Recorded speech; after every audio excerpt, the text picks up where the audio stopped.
What are we painting today? Today we are painting Padres icon, Tony Gwynn.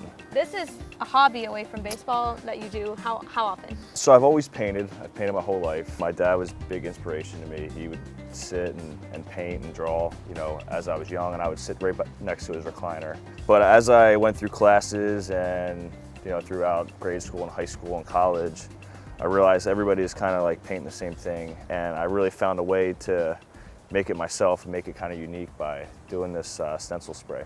So I guess let's get started. I'm going to take off my shoes so we can get down dirty and do this. What do you do with these? We ran a foundation, a Seize the Day foundation in our local area. I painted a couple portraits of me playing baseball and me playing football. I did it in this technique, and it raised a lot of money, and it drew a lot of interest. So the Cubs had reached out to me, my previous team, and they wanted me to paint something that kind of resembled the World Series.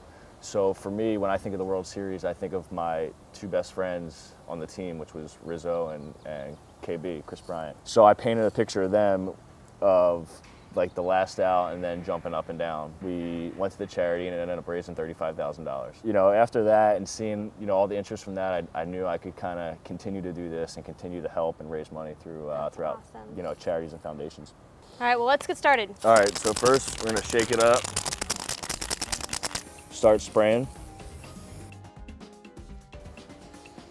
So you don't want to hold it on one spot because it'll start to drip, so that's why I go back and forth.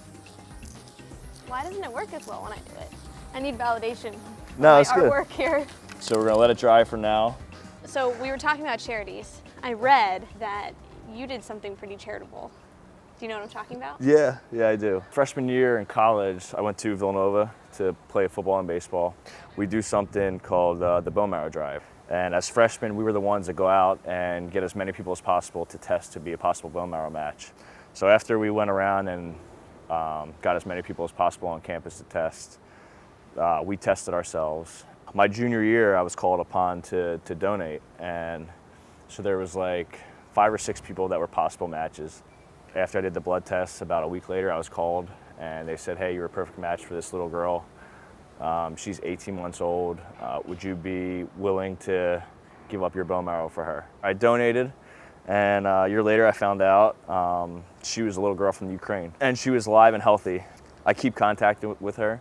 I lost contact for 4 years. In the Ukraine, they were going through a war, and where the war was where their house was. Because of that, I guess they lost like internet connection, or they were kind of moving from place to place. I wasn't able to get in contact with them, and then last year, ESPN got in contact with me again and said, hey, we found a little girl. Would you be willing to see her?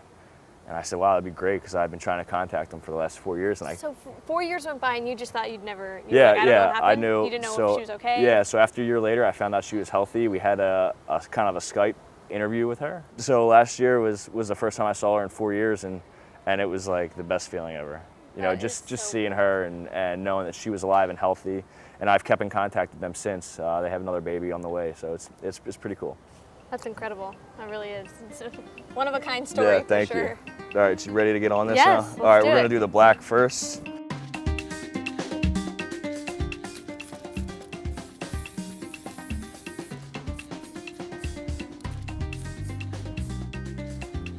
Wow.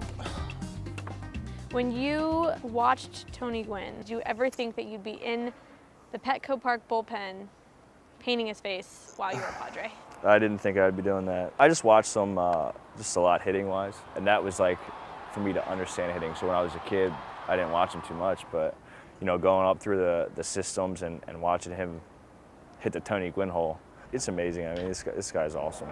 It's cool walking in the hallway and you see his name all over the place. You see all the lineups, and for years and years and years, his name is on the lineup. It's like Tony Gwynn 1, Tony Gwynn 2. It's pretty cool to be a part of. That's, like I said, one of the main reasons why I wanted to paint him is because you think of San Diego Padres, and how can you not think of Tony Gwynn?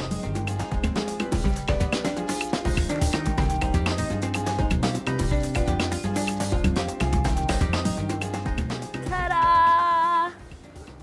Well, Matt, I would shake your hand and tell you thank you, but I'm just going to tell you thank you because I don't want to get spray paint everywhere. You're welcome. Thanks for having me. But seriously, we appreciate it, and I know everyone's really excited to have you on the team. Thank you.